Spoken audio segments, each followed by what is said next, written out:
The whole world was relishing the death of the most villainous man ever born, one who was titled the Evilest Villain by his friends and foes alike.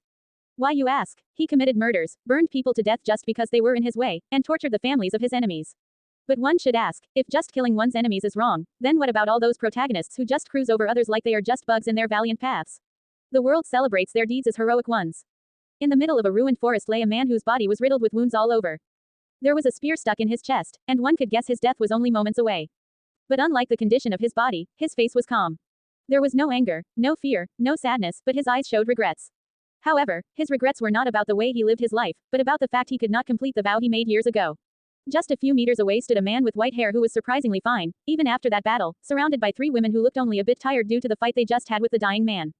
The white-haired man spoke. How does it feel dying? Do you feel the pain of the people who suffered from your acts? He shouted and continued, do you now regret being so evil your whole life, harming the people around you? I hate myself for being your sister. If you were never born in our family, we would never have fallen so low. One of the 3 women spoke, who had black hair with blood smeared all over her clothes. Hearing those words, the dying man's eyes lit up. Even in his dying moments, the killing intent he exuded was so terrifying that the black-haired woman stepped back subconsciously, even forgetting he had no power to even move in his current state. But who can blame her? The man in front of her was the epitome of fear and evil you could have found in this world. Ha ha ha ha ha cough you bunch of hypocrites, said the dying man, barely moving his mouth full of blood with the last of his life force. Just leave him. He deserves to die alone, with no one with him in his last moments, said the white-haired man while comforting the black-haired woman. Yes, we should leave. We need to handle a lot of work after this. We need to announce that Asher Greville was killed by Kevin so that his credibility will soar and the succession will be much smoother, said the blue-haired woman. Yeah, you are right. I should not lower myself to even think that I am related to that human, said the black-haired woman who was leaning in the arms of the white-haired man called Kevin. Soon after this conversation, they left Asher, who was reminiscing his life. He closed his eyes to shut down his thoughts. Even though Asher was not a person who would experience sorrow or regret, if you ever met him in his whole life, you would describe him as indifferent and cold. But he could not help but remember his past and said, forgive me. I couldn't keep my promise to you. He closed his eyes and to begin his eternal slumber in the darkness. Suddenly he saw a blue light with some ancient text on it saying, do you want to turn back time, my child? He couldn't help but laugh and said, yes. What am I even doing? Have I gone mad from facing death now? He asked himself with a slight smile on a pale, white face that looked incredibly handsome, even in his dying moments. Suddenly, he saw himself in darkness, and in front of him appeared a blue screen which was hovering in the air and it said, Fate Devourer System. Initializing, 24%, 57%, 80%. Authority, Deus Time Control Rank. Used, Goddess of Time wishes you the best. Asher woke up in his bedroom and saw that he was alive and unharmed. His bedroom was large and stylish, with every ornament coated in gold, silver, or diamonds. If someone saw it, they might think Asher was a king. The first thing he noticed was that he was young again. Asher had died at the age of 27, but was now back in his 13-year-old body. Ha ha ha ha ha ha ha ha ha ha ha ha. Asher laughed hysterically, causing his personal maid, Emmy, to come in to check on him. Young master, are you all right? Emmy asked. Don't worry, I'm fine. Just make sure nobody enters the vicinity of my room for 3 hours, Asher told her so he could sort out his thoughts. As you wish, young master, Emmy said before leaving and making sure nobody disturbed him. As Asher watched his maid leave, he began to recall the events that had led to his current situation. Suddenly, a voice announced directly in his mind. Welcome, host, to the fate-devouring system. Surprised, but maintaining his composure, Asher asked, what are you and why am I back in time? The host was selected by the goddess of time, who used her power to help you turn back time. I am simply a blessing from the goddess, meant to guide you moving forward, the voice replied. But why did the goddess help me? Is there a reason or motive behind all this? Asher asked, keeping his demeanor cold. I'm sorry, but I cannot share that information with the host yet. When you reach certain milestones, you will be rewarded with knowledge and understanding, the voice said. What is this fate thing you mentioned about the system? Asher asked. The host's destiny was altered, and your fate was consumed as a result. Even the goddess cannot intervene with the thread of fate. You were supposed to die in that forest, and your destiny would have continued on. But by returning to the time when you were young, your fate was lowered significantly. As a result, you will surely die in the coming years, the voice explained. So I'm back in time, but I'm going to die in a few years. Is this a joke? Asher asked with a frown. Don't worry, the system will help you recover your fate points. Because your fate is low, you must plunder the fortune of others and take their fate points in order to recover yours, the voice said. So I just need to take other people's opportunities and what was supposed to be their future? Asher asked. Yes and no. You can also gain fate points by doing good deeds and helping others, or by defeating your enemies, either by killing them or taking their opportunities. I recommend the host follow the path of doing good, as it will be more convenient to gain fate points that way, the voice said. First of all, what should I call you? Asher asked. Just call me, system, as I am not a living entity. I am a part of what you received as a blessing from the goddess, since she cannot help you directly, the voice said. Asher was still cautious of the goddess of time, as he knew nothing about her intentions.